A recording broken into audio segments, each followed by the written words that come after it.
Hello friends, retail banking and wealth management la unit 26 la next one portfolio management service பத்தி பார்த்துடலாம். போர்ட்ஃபோலியோனா first என்னன்னு தெரியணும். அதாவது ஒரு பர்சன் இருக்கார், அவர் நிறைய செக்யூரிட்டிஸில் இன்வெஸ்ட்மெண்ட் பண்ணியிருக்கார் அப்படின்னா அவர் வச்சிருக்கக்கூடிய அந்த எல்லா செக்யூரிட்டிஸையும் சேர்த்து தான் என்ன பேர் போர்ட்ஃபோலியோ அப்படின்னு சொல்லுவோம். ஷார்ட்டாக சொல்லணும் அப்படின்னா என்ன அர்த்தம்னா கலெக்ஷன் ஆஃப் இன்வெஸ்ட்மெண்ட்ஸ் அப்படின்னு சொல்லலாம். ஒரு பர்சனோட கலெக்ஷன் ஆஃப் இன்வெஸ்ட்மெண்ட்ஸ் தான் என்னது போர்ட்ஃபோலியோ.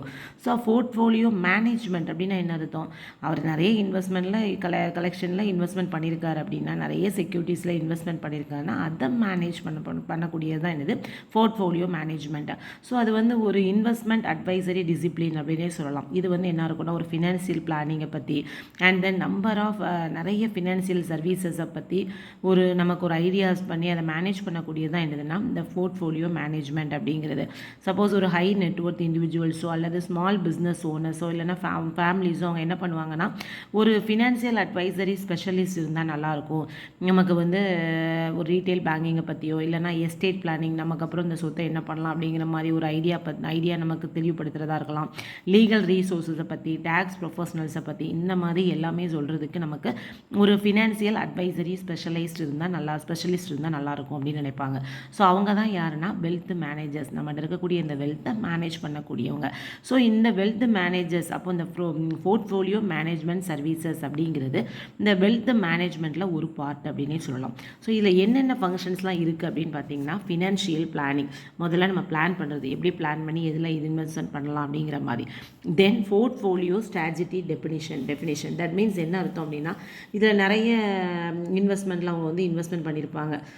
தட் மீன்ஸ் ஒரு பர்சன்ஸோட ரெஸ்பான்சிபிலிட்டி, அவங்களுக்கு என்ன அப்ஜெக்டிவ்ஸு, அந்த ரிஸ்க், அதுக்கு தகுந்த மாதிரி இன்வெஸ்ட்மெண்ட் பண்ணி அந்த ஸ்ட்ராட்டஜி என்ன அப்படிங்கிறத பார்த்து அதுக்கு தகுந்த மாதிரி அவங்க என்ன பண்ணுவாங்க இன்வெஸ்ட்மெண்ட் பண்ணது. அண்ட் தென் அசட் அலோகேஷன்ஸ்னால் நம்ம ஒரே இதில் இன்வெஸ்ட்மெண்ட் பண்ணாமல் டிஃப்ரெண்ட் அசட்ஸில், அதாவது ஸ்டாக்ஸு, பாண்டு, கேஷ், இந்த மாதிரி டிஃப்ரெண்ட் இதில் நம்ம இன்வெஸ்ட்மெண்ட் பண்ணுறோம் அப்படின்னா அதுக்கு பேர் தான் என்ன பேர் அசட் அலோகேஷன். அப்புறம் ஸ்ட்ராட்டஜி இம்ப்ளிமெண்டேஷன், ஒரு ஸ்ட்ராட்டஜியை இம்ப்ளிமெண்ட் பண்ண போகிறோம் அப்படின்னா அதிலே நிறைய ஸ்டெப்ஸ் இருக்குது. ஃபஸ்ட்டு கரண்ட் சிச்சுவேஷன் என்ன அப்படிங்கிறத நம்ம அசஸ் பண்ணணும். அப்புறம் இன்வெஸ்ட்மெண்ட் கோல்ஸ் என்ன அப்படிங்கிறத எஸ்டாப்ளிஷ் பண்ணி, அப்புறம் அசட் அலோகேஷனை டிட்டர்மைன் பண்ணி, அப்புறம் இன்வெஸ்ட்மெண்ட் ஆப்ஷனை செலக்ட் பண்ணி அதுக்கப்புறம் நம்ம மெஷர் பண்ணணும். இந்த மாதிரி நிறைய அந்த ஒரு ஸ்ட்ராட்டஜியை கொண்டு வரோன்னா அதை எப்படி இம்ப்ளிமெண்ட் பண்ணணும் அப்படிங்கிறது. தென் ஸ்ட்ராட்டஜி போர்ட்ஃபோலியோ மேனேஜ்மெண்ட்டில் அட்மினிஸ்ட்ரேஷன். ஸோ அட்மினிஸ்ட்ரேஷன் அப்படிங்கிறது ரொம்ப முக்கியமான ஒன்று. நம்ம அட்மினிஸ்ட்ரேட் பண்ணுறோம் அப்படின்னா ஒரு போர்ட்ஃபோலியோ டேட்டா வந்து எப்படி இருக்கணும் அப்படின்னா நல்ல அக்யூரேட்டான, கம்ப்ளீட்டான, ஒரு வெல் ஆர்கனைஸ் டேட்டாவாக தான் இருக்குது அப்படிங்கிறத நம்ம அவங்களுக்கு ஒரு என்ஷூர் பண்ணி காமிக்கிறது. அண்ட் தென் பெர்ஃபார்மன்ஸ் எவாலுவேஷன் அப்படிங்கிறது என்ன அப்படின்னா நமக்கு வந்து முதல்ல அந்த ஒரு இன்வெஸ்ட்மெண்ட் ப்ராசஸ், ஒரு இதை இன்வெஸ்ட்மெண்ட் பண்ணுறோம் அப்படின்னா அதோட குவாலிட்டி எப்படி இருக்கும் அப்படிங்கிறத கரெக்டாக அண்டர்ஸ்டாண்ட் பண்ணக்கூடிய ஒரு டூல் தான் என்னதுன்னா பெர்ஃபார்மன்ஸ் எவாலுவேஷன் அப்படின்னு சொல்லலாம். தென் அனலைட்டிக்ஸ் அப்படிங்கிறது ஒரு பெர்ஃபார்மன்ஸை மெஷர் பண்ணக்கூடியது, ரிஸ்க்கு, அதோட எக்ஸ்போஷர் எப்படி இருக்கும், இந்த மாதிரி எல்லாத்தையும் நமக்கு எக்ஸ்போஷர் பண்ணக்கூடியது தான் அனலைட்டிக்ஸ். தென் அந்த ஸ்ட்ராட்டஜி நம்ம ரிவ்யூ பண்ணுறதா இருக்கலாம், இல்லைனா ஏதாவது நமக்கு ப்ராஃபிட் அந்த அளவுக்கு இல்லை அப்படின்னா மாடிஃபிகேஷன் பண்ணுறது. ஸோ இது எல்லாமே சேர்ந்தது தான் portfolio management. Okay, portfolio management services அப்படிங்கிறத நம்ம ஷார்ட்டாக எப்படி சொல்லலாம் அப்படின்னா இதில் வந்து யார் இருப்பாங்க அப்படின்னா இது ஒரு ப்ரொஃபஷனல் ஃபினான்சியல் சர்வீஸ் அப்படின்னு சொல்லலாம்.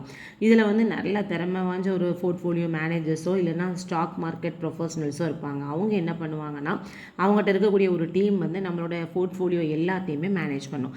கரெக்டாக இதில் இன்வெஸ்ட்மெண்ட் பண்ணியிருக்கோம் அப்படிங்கிற எல்லாத்தையுமே மேனேஜ் பண்ணும். இதில் நிறைய நம்ம இன்வெஸ்டர்ஸ் என்ன பண்ணுறாங்க அப்படின்னா தன்னுடைய அவங்களோட டிமேட் அக்கௌண்ட் இருக்குள்ள அதுலேயே அந்த போர்ட்ஃபோலியோ வச்சுருப்பாங்க. அப்போ நம்ம இந்த இந்த போர்ட்ஃபோலியோ மேனேஜர்ஸ் எல்லாமே அதை கரெக்டாக இது பண்ணிவிட்டு அதை மேனேஜ் பண்ணி என்ன பண்ணுவாங்க அப்படின்னா ரிட்டர்ன்ஸ் அதிகமாக கிடைக்கணும். அவங்களோட ஒரே குறிக்கோள் எப்படி இருக்கணும்னா இன்வெஸ்டர்ஸுக்கு ரிட்டர்ன்ஸ் அதிகமாக கிடைக்கணும், அதே சமயம் ரிஸ்க்கு குறைவாக இருக்கணும். அதுக்கு தகுந்த மாதிரி அவங்க ஃபேஸ் பண்ணி அதுக்கு தகுந்த மாதிரி இன்வெஸ்ட்மெண்ட் பண்ணுவாங்க இந்த போர்ட்ஃபோலியோ மேனேஜர்ஸ். அதே சமயம் மார்க்கெட்டில் நமக்கு ஏதாவது மார்க்கெட்டில் ஏதாவது நெருக்கடி வருது அப்படின்னா அதை எப்படி ஃபேஸ் பண்ணணும், அதுக்கு நம்ம எப்படி ப்ரிப்பேர் ஆகிருக்கணும் அப்படிங்கிறத கூட நம்மளை தயார்படுத்துறது யாருன்னு பார்த்தீங்க அப்படின்னா இந்த போர்ட்ஃபோலியோ மேனேஜ்மெண்ட் சர்வீசஸ் தான். ஸோ இது வந்து நமக்கு ரொம்ப ரொம்ப முக்கியமான ஒன்று அப்படின்னே சொல்லலாம். லார்ஜ் பேங்க்ஸோ இல்லைனா லார்ஜ் ப்ரோக்கரேஜ் ஹவுசஸோ என்ன பண்ணுறாங்க அப்படின்னா ஒரு டிஃப்ரெண்ட்டான மார்க்கெட்டிங் ஸ்ட்ராட்டஜியை யூஸ் பண்ணுறாங்க. எதுக்காகனா அவங்க high net worth individuals, high net worth customers இருப்பாங்களா, அவங்களுக்கு என்ன பண்ணணும் அப்படின்னா ப்ரொப்ரேட்டரி அண்ட் நான் ப்ரொப்ரேட்டரி ப்ராடக்ட்டை அண்ட் சர்வீசஸை வந்து அந்த ஹை நெட்ஒர்த்துக்கு நம்ம செல் பண்ணணும் அப்படிங்கிறதுக்காக அவங்க டிஃப்ரெண்ட்டான ஒரு ஸ்ட்ராட்டஜியை யூஸ் பண்ணுறாங்க. ஓகே, ஸோ இதுதான் வந்து என்னதுன்னா portfolio management services. Next one பார்த்தீங்க அப்படின்னா portfolio management services given by banks. So இப்போ பார்த்தோம் பிஎம்எஸ்ஸை வந்து எப்படி பேங்க்ஸ் வந்து கொடுக்குறாங்க அப்படின்னா, ஒரு பேங்க் வந்து ஒரு நியூ போர்ட்ஃபோலியோ மேனேஜ்மெண்ட் சர்வீசஸையோ இல்லைனா அதுக்கு தகுந்தமான ஒரு ஸ்கீமையோ இல்லைனா அது அந்த பிஎம்எஸ்ஸை கொடுக்கறதுக்காக ஒரு சப்சிடியோ செட் பண்ண போகிறாங்க அப்படின்னா கண்டிப்பாக ஆர்பிஐயோட அப்ரூவல் வாங்கினா மட்டும்தான் அவங்க அதை பண்ண முடியும். ஸோ நம்ம ஆல்ரெடி பார்த்தோம் பிஎம்எஸ் சர்வீசஸை யார் போட்டு கொடுப்பானா ஒரு போர்ட்ஃபோலியோ மேனேஜர் தான். அதுவுமே நமக்கு செபி ரெகுலேஷன்ஸ் 1993 அவங்க கரெக்டாக அதை மென்ஷன் பண்ணி டிஃபைன் பண்ணியிருக்காங்க. ஸோ ஒரு பேங்க் வந்து நான் பிஎம்எஸ்ஸை பண்ண போகிறேன் அப்படின்னா அதுக்கு என்னென்ன கண்டிஷன்லாம் ஃபாலோ பண்ணணும். ஃபஸ்ட்டு ஒன் வந்து அவங்க வந்து ஒரு இன்வெஸ்ட்மெண்ட் கன்சல்டன்சியோ இல்லைனா மேனேஜ்மெண்ட்டோ இது பண்ண போகிறாங்க அப்படின்னா கண்டிப்பாக அது ஃபீ பேசிஸ் தான். ஒரு கஸ்டமர்ஸோட ரிஸ்க்குக்கு எந்தவித கேரண்டி இல்லாமல் இவ்வளோ ரிட்டர்ன் கண்டிப்பாக கிடைக்கும், முன்னாலே சொல்ல வேண்டியது இவ்வளோ ரிட்டர்ன் கிடைக்கும் அப்படிங்கிறத எதுக்குமே அவங்க வந்து கேரண்டி கொடுக்காம என்ன பண்ணலாம் அதை பண்ணலாம். அந்த இன்வெஸ்ட்மெண்ட் கன்சல்டன்சியே பண்ணலாம். அது எல்லாமே ஃபீ படி தான், ஃபீ வாங்கிட்டு அதுக்கு தகுந்த மாதிரி பண்ணுவாங்க. இந்த ஃபீ சார்ஜ் பண்ணுறாங்களா அதுவுமே வந்து கிளையண்ட்டுக்கு இவ்வளோ ரிட்டர்ன் கிடைக்கும் அப்படிங்கிறத பொறுத்தது கிடையாது. ஆக்சுவலாக ஒரு ஃபீன்னு பார்த்தோம் அப்படின்னா அது வந்து அந்த சர்வீசஸுக்கு வந்து எப்படிலாம் எதெல்லாம் சேர்த்ததாக இருக்குன்னா management fee, performance fee and then other charges, இது எல்லாம் சேர்ந்தது தான் அந்த பிஎம்எஸ் சார்ஜ் ஃபீ அப்படின்னு சொல்லுவோம். ஸோ இது வந்து அந்த ரிட்டர்ன் ஒரு கஸ்டமருக்கு இவ்வளோ ரிட்டர்ன் கிடைச்சா இவ்வளோ ஃபீ அப்படிங்கிறது கிடையாது. நம்ம இந்த சர்வீசஸ் எல்லாம் பொறுத்தது. ஒரு ஃபண்ட்ஸை வந்து நம்ம வந்து பிஎம்எஸில் நம்ம கஸ்டமர்லேருந்து கிளையண்ட் இருந்து வாங்குறோம் அப்படின்னா அந்த பீரியட் வந்து ஒரு வருஷத்துக்கும் குறையாக தான் அவர் கொடுக்காரு, அந்த பீரியடில் இன்வெஸ்ட்மெண்ட் போனால் போதும் அப்படின்னு கொடுக்குறாரு அப்படின்னா அந்த ஃபண்ட்ஸை வந்து நம்ம அக்செப்ட் பண்ணிக்க வேண்டிய அவசியம் இல்லை. அதே இது இந்த பிளேஸ்மெண்ட் ஆஃப் ஃபண்ட்ஸை வந்து நமக்கு வந்து அதே கிளையண்ட் வந்து ஒரு டிஃப்ரெண்ட் மோர் தென் ஒன் அக்கேஷனில் கண்டினியூஸ் பேசிஸில் கொடுக்குறாரு அப்படின்னா நம்ம என்ன பண்ணிக்கலாம், செப்பரேட் அக்கௌண்ட்டாக எடுத்து ஒவ்வொன்றுமே மினிமம் பீரியட் 1 இயர் இருக்கிற மாதிரி வச்சு நம்ம அந்த ஃபண்ட்ஸை அக்செப்ட் பண்ணிக்கலாம். ஒவ்வொரு நம்ம ஃபண்ட்ஸை கிளையண்ட்ஸ்ட இருந்து நம்ம போர்ட்ஃபோலியோ மேனேஜ்மெண்ட்டுக்காக பிஎம்எஸ்ஸுக்காக நம்ம ஃபண்ட்ஸை அக்செப்ட் பண்ண போகிறோம் அப்படின்னா அதை ஃபண்டை வாங்கிட்டோம், நம்ம தான் உங்களுக்கு சர்வீஸ் கொடுக்க போகிறோம், அந்த ஃபண்டை வாங்கி இன்னொரு பேங்குக்கு நம்ம மாற்றக்கூடாது, நீங்கள் மேனேஜ் பண்ணிக்கோங்க அப்படின்னு சொல்லி அந்த பேங்குக்கு இன்னொரு பேங்குக்கு கண்டிப்பாக அந்த ஃபண்டை வந்து நம்ம மாற்றக்கூடாது. That is very very very important. அதுக்கப்புறம் நான் ஃபண்ட்ஸை வாங்கிட்டேன், இன்வெஸ்டர்லேருந்து போர்ட்ஃபோலியோ ஃபண்ட்ஸை வாங்கிட்டு கால் மணி பில்ஸ் மார்க்கெட், அதாவது நமக்கு ஒரு நாளுக்கு நம்ம இந்த பேங்குக்கு நம்ம வந்து லெண்டிங் கடன் கொடுக்கறதுக்கு யூஸ் பண்ணுறோன்னா கண்டிப்பாக யூஸ் பண்ணக்கூடாது. நம்ம வந்து போர்ட்ஃபோலியோ ஃபண்ட்ஸுக்குன்னு வாங்கிட்டோன்னா அந்த இதில் தான் இன்வெஸ்ட்மெண்ட் பண்ணுமே தவிர ஒரு கால் மணி பில்ஸ் மார்க்கெட் இந்த மாதிரி கார்ப்பரேட் பாடிக்கு கடன் கொடுக்கறதுக்கு யூஸ் பண்ணக்கூடாது. அண்ட் தென் ஒரு கிளையண்ட் வைஸ் பேங்க் வந்து பிஎம்எஸ்ஸை வந்து கொடுக்குறாங்க, சர்வீசஸ் கொடுக்க போகிறாங்க அப்படின்னா கண்டிப்பாக கிளையண்ட் வைஸ் அக்கௌண்ட், ஒவ்வொரு கிளையண்ட்டுக்கும் ஒவ்வொரு அக்கௌண்ட் மெயின்டைன் பண்ணணும். அண்ட் தென் எவ்வளோ ஃபண்ட் அக்செப்ட் பண்ணியிருக்கோம், எதில் இன்வெஸ்ட்மெண்ட் பண்ணியிருக்கோம், எவ்வளோ கிரெடிட் வந்திருக்கு, எவ்வளோ டெபிட் ஆகிருக்கு, இது எல்லாத்தையுமே அந்த அக்கௌண்ட்டில் அந்த ரெக்கார்டில் கரெக்டாக தெளிவாக இருக்கணும். சப்போஸ் அக்கௌண்ட் ஹோல்டர் வந்து என்னோடய போர்ட்ஃபோலியோ அக்கௌண்ட்டுக்கு சம்மந்தமான ஸ்டேட்மெண்ட் தாங்க அப்படின்னா அதுக்கு நம்ம கொடுக்கறதுக்கும் தயாராக இருக்கணும். ஸோ பேங்கோட own investment and then PMS கிளையண்ட்ஸோட இன்வெஸ்ட்மெண்ட்ஸ் இது எல்லாத்தையுமே டிஃப்ரெண்ட் பண்ணி கரெக்டாக அதை மெயின்டைன் பண்ணணும். ஸோ நமக்கு வந்து banks investment account and portfolio accounts எந்த டிரான்சாக்ஷன் நடந்தாலுமே அன்னைக்கு மார்க்கெட் ரேட்ஸ் என்ன இருக்கோ அதை தான் இருக்கணும். That is very very very very important. அந்த மார்க்கெட் ரேட்டில் தான் ஸ்ட்ரிக்டாக அதை ஃபாலோ பண்ணணும். அப்புறம் ஒரு பேங்க் வந்து கிளையண்ட்ஸ் போர்ட்ஃபோலியோஸ் அக்கௌண்ட் அப்படிங்கிறத கண்டிப்பாக மெயின்டைன் பண்ணணும். ஒரு ஜென்ரல் லெட்ஜர் அது, அந்த லெட்ஜரை மெயின்டைன் பண்ணணும். ஸோ அதில் என்னெல்லாம் இருக்கும் அப்படின்னா போர்ட்ஃபோலியோ மேனேஜ்மெண்ட்டுக்காக எவ்வளோ ஃபண்ட்ஸ் டே டு டே பேசிஸில் அவங்க ரிசீவ் பண்ணுறாங்க அப்படிங்கிற டீட்டெயில் வந்து அந்த லெட்ஜரில் இருக்கணும். சப்போஸ் அந்த பேலன்ஸ் ஏதாவது அந்த அக்கௌண்ட்டில் இருக்குது அப்படின்னா, அதாவது நம்ம யூஸ் பண்ணாத ஃபண்ட்ஸ் ஏதாவது இருக்குது அப்படின்னா அந்த அக்கௌண்ட்டில் இருக்குது அப்படின்னா அதை என்ன பண்ணுவாங்கன்னா பேங்க் வந்து அவுட் சைட் பாரோவிங்ஸ், வெளியில் கடன் வாங்குறது அந்த மாதிரி கணக்காக அவங்க எடுத்துக்குவாங்க. ஸோ அந்த மாதிரி எடுத்துகிட்டு அதுக்குமே CRR, cash reserve ratio and statutory liquidity ratio, ஏன்னா நம்மகிட்ட இவ்வளோ கேஷ் இருக்குது இவ்வளோ பணம் இருக்குன்னா நம்ம அதுக்கு அந்த மாதிரி ஆர்பிஐயில் மெயின்டைன் பண்ணணும் சிஆர்ஆர். ஸோ அது அந்த அன்டிப்ளாய்டு ஃபண்ட்ஸுக்கும் அதை வந்து பேங்க்ஸ் வந்து என்ன பண்ணுறாங்கன்னா அவுட் சைடில் பாரோவிங்ஸ் வாங்கினதா கணக்கெடுத்து அதுக்கும் அவங்க என்ன பண்ணணும் சிஆர்ஆர் மெயின்டைன் பண்ணணும்.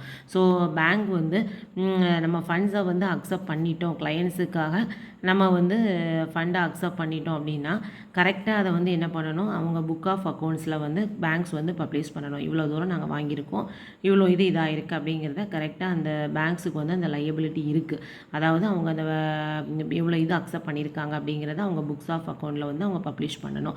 அதுக்கப்புறம் பேங்க்ஸோட own investment account and then இந்த போர்ட்ஃபோலியோ மேனேஜ்மெண்ட் சர்வீஸுக்காக வாங்கக்கூடிய கிளையண்ட்ஸ் அக்கௌண்ட்ஸ் இந்த ரெண்டையுமே நல்ல கிளியர் ஃபங்க்ஷனல்ஸ் கிளியராக நல்ல ட்ரேடிங் அண்ட் பேக் ஆஃபீஸில் என்ன நடக்குது அப்படிங்கிறது தெளிவாக அவங்க விளக்கியிருக்கணும். அதுக்கப்புறம் வந்து நம்ம வந்து பிஎம்எஸ் கிளையன்ஸ் அக்கௌண்ட்டுக்கு ஒரு செப்பரேட் ஆடிட், எக்ஸ்டர்னல் ஆடிட்டர்ஸ்லேருந்து ஒரு செப்பரேட்டாக ஆடிட்டும் நடக்கும். இந்த மாதிரி நம்ம portfolio management and wealth management பற்றி யூனிட் 23, 24 வந்து தெளிவாக பார்த்துருப்போம். நீங்கள் அதையும் ஒரு தடவை பார்த்தீங்கன்னா உங்களுக்கு நிறைய ஐடியாஸ் கிடைக்கும். இந்த நெக்ஸ்ட் ஒன் பார்த்தீங்க அப்படின்னா wealth management. So wealth management அப்படிங்கிறது என்ன அப்படின்னா, ஒரு ஹை நெட்ஒர்த் இண்டிவிஜுவல் இருக்கார் அப்படின்னா அவரோட ஃபினான்சியல் சர்வீஸ், அவருக்கு ஒரு கொடுக்கக்கூடிய ஒரு ஃபினான்சியல் சர்வீசஸ் தான். அதாவது அவர்கிட்ட நிறைய மணி இருக்குது, அவரோட இன்வெஸ்ட்மெண்ட்டை மேனேஜ் பண்ணக்கூடியது தான் wealth management.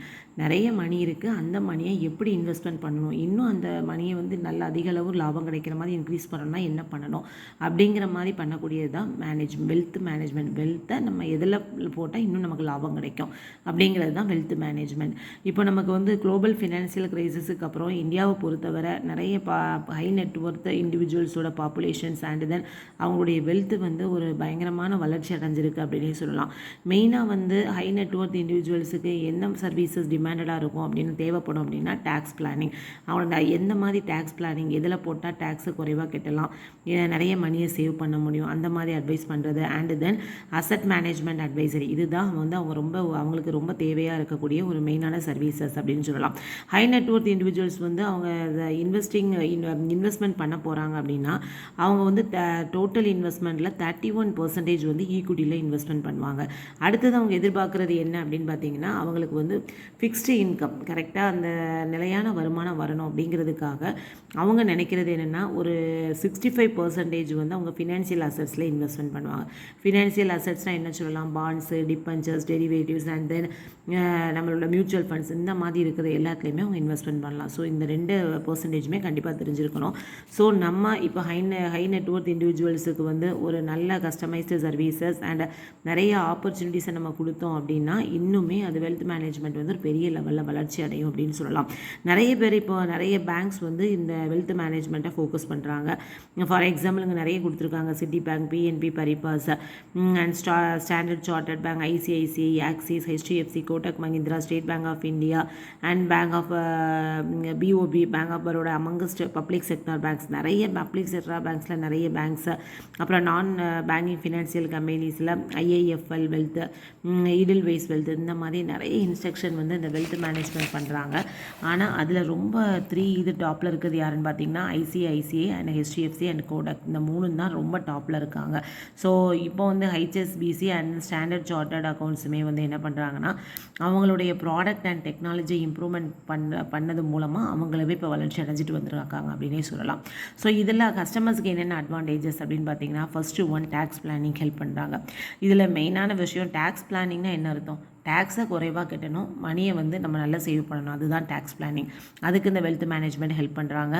And then selection of investment strategy, அதாவது ஒரு கஸ்டமர் பாயிண்ட் ஆஃப் வியூவில் இன்வெஸ்ட்மெண்ட் பண்ணுறது. நம்ம ஒரு கஸ்டமராக இருந்தால் நம்ம இன்வெஸ்ட்மெண்ட் பண்ணும்போது என்ன யோசிப்போம் அப்படின்னா, ரிஸ்க்கு குறைவாக இருக்கணும், எனக்கு ரிட்டர்ன் அதிகமாக கிடைக்கணும். யாராக இருந்தாலும் நம்ம எதிர்பார்க்குறது ரிட்டர்ன் அதிகமாக இருக்கணும், ரிஸ்க்கு குறைவாக இருக்கணும், அதுதான். ஸோ அந்த மாதிரி ஃபோக்கஸ்மெண்ட் பண்ணி அதுக்கு எந்த இதில் இன்வெஸ்ட்மெண்ட் பண்ணால் நமக்கு அந்த மாதிரி லாபம் கிடைக்கும், இன்வெஸ்ட்மெண்ட் வந்து ரிட்டர்ன் அதிகமாக கிடைக்கும், ரிஸ்க்கு குறைவாக இருக்கும் அப்படிங்கிறத ஃபோக்கஸ் பண்ணி அதை செலக்ட் பண்ணுறது ஹெல்ப் பண்ணுறாங்க. And then helpful in estate மேனேஜ்மெண்ட்டுங்கிற போது ஒருத்தர் வந்து அவருடைய சொத்து வச்சுருக்காரு, அது அவர் காலத்துக்கு அப்புறம் இந்த சொத்து இவருக்கு கொடுக்கணும், இவங்களுக்கு பிரித்து கொடுக்கணும், கரெக்டாக அந்த இதை மேனேஜ் பண்ணியிருக்கிறதுக்கு ஒரு அப்பாயின்ட் பண்ணியிருக்காங்கன்னா அது மூலமாக அவங்களுக்கு அந்த ரெஸ்பான்சிபிள் டிஸ்ட்ரிபியூஷன் அண்ட் ப்ரொடக்ஷன், அதை கரெக்டாக யாருக்கு டிஸ்ட்ரிபியூட் பண்ணணும் அப்படிங்கிற எல்லாத்துக்கும், அதை எப்படி ப்ரொடெக்ட் பண்ணணும் அப்படிங்கிற எல்லாத்துக்குமே ஹெல்ப்ஃபுல்லாக இருப்பாங்க. ஹெல்ப்ஃபுல் இன் ஃபார்வர்ட் பிளானிங், அதாவது நம்ம எஸ்டேட் பிளானிங்கில் சொல்லிட்டோம், இது நமக்கு அப்புறம் இந்த இது யாருக்கெல்லாம் போகணும், யாருக்கு எப்படி டிஸ்ட்ரிபியூட் பண்ணணும் அப்படிங்கிறது. ஸோ அந்த மாதிரி அந்த இதை வந்து எப்படி இன்னும் க்ரோ பண்ணுறது, இன்னும் அந்த எஸ்டேட் அந்த அமௌண்ட்டை இன்னும் எப்படி க்ரோ பண்ணுது, அதில் என்ன சேஞ்சஸ் வந்து அதை எப்படி இது பண்ணலாம் அப்படிங்கிறதுக்கும் அது முன்னாலேயே பிளான் பண்ணி அதுக்கு தகுந்த மாதிரி அதை ஹெல்ப் பண்ணுவாங்க. ஸோ நமக்கு இந்த வெல்த் மேனேஜ்மெண்ட் இண்டஸ்ட்ரி வந்து இந்தியாவை பொறுத்தவரை இப்போ கொஞ்சம் நல்ல வளர்ச்சி அடைஞ்சிட்டு வந்தாலுமே அதுக்கு ஒரு ஃபேவரபிளான ஒரு மார்க்கெட் லேண்ட்ஸ்கேப் மீன்ஸ் அந்த மார்க்கெட் வந்து கரெக்டாக ஃபேவரபுளாக இருந்துச்சு அப்படின்னா இன்னும் நம்ம இந்த செக்டரில் இன்னுமே வளர்ச்சி அடைய முடியும். அட் த சேம் டைம் நமக்கு வந்து நிறைய இப்போ வந்து கஸ்டமர்ஸ் அந்த பார்ட்டிசிபெண்ட்ஸ் வந்து இன்க்ரீஸ் ஆகியிருக்காங்க. அண்ட் தென் மார்க்கெட் எக்ஸ்பென்ஷனுமே அதிகமாக வளர்ச்சி அடைஞ்சதுனால நமக்கு இதில் நிறைய ஆப்பர்ச்சுனிட்டிஸ் கிடைக்க, நல்ல க்ரோத் ஆப்பர்ச்சுனிட்டிஸ் வந்து நம்ம எக்ஸைட் பண்ணலாம். ஒரு சக்ஸஸ்ஃபுல்லாக அமையணும் அப்படின்னா நம்ம இந்தியன் மார்க்கெட்டில் இருக்கக்கூடிய ஒரு பர்டிகுலரான ஆட்ரிபியூட்ஸை அதை கரெக்டாக எடுத்து அதுக்கு கஸ்டமைஸ்டு அப்ரோச் மூலமாக அதை அச்சீவ் பண்ணோம் அப்படின்னா நம்ம சக்ஸஸ்ஃபுல்லாக போக முடியும். அதே சமயம் ஒரு நம்ம ரொம்ப ஸ்ட்ராங்கான அண்ட் தென் ரொம்ப காஸ்ட் எஃபெக்டிவ் பிஸ்னஸ் அப்படின்னா என்ன சொல்லலாம், குறைவான விலையில் அப்படின்னு சொல்கிறோம்ல, அந்த குறைவான விலையில் கிடைக்கக்கூடிய ஒரு பிஸ்னஸை நமக்கு வேணும் அப்படின்னா நம்ம எதை ஃபோக்கஸ் பண்ணணும் அப்படின்னு பார்த்தீங்கன்னா இம்ப்ரூவ் டிரான்ஸ்பரன்சி. அதை டிரான்ஸ்பரன்சி வந்து வெளிப்படைத்தன்மை அதிகப்படுத்துறது, and then compliance, and then synergistic partnership, ஒரு குரூப்பான பீப்புள்ஸை, and then efficient technology solution, இதெல்லாம் நம்ம ஃபோக்கஸ் பண்ணோம் அப்படின்னா நமக்கு வந்து ஒரு robust and cost effective business model மூலமாக இதை அச்சீவ் பண்ண முடியும். ஸோ இதுதான் பார்த்திங்கன்னா வெல்த் மேனேஜ்மெண்ட்டு. ஸோ நம்ம இதில் பார்த்துருக்கிறது பார்த்திங்கன்னா பிஎம்எஸ் என்னென்னு பார்த்தோம். ஒரு பேங்க் வந்து பிஎம்எஸ் பண்ணுது அப்படின்னா அதில் என்னெல்லாம் அது கரெக்டாக ஃபாலோ பண்ணணும் அப்படிங்கிறதையும் பார்த்தோம். And then wealth management already நான் சொன்னது தான். யூனிட் 23, 24 வந்து நம்ம இந்த வெல்த் மேனேஜ்மெண்ட் விஎம்எஸ் பற்றி தெளிவாகவே நிறைய பார்த்துருக்கோம். அதை ஒரு தடவை பார்த்துக்கோங்க. நம்ம இதிலே போட்டிருக்கோம், சரியா? நம்ம வீடியோவில் போட்டிருப்போம், அதை பார்த்துக்கோங்க. ஸோ நெக்ஸ்ட் கிளாஸில் வந்து நம்ம ஃபேக்டரிங் பார்க்கலாம். ஓகே, தேங்க்ஸ் ஃபார் வாட்சிங்.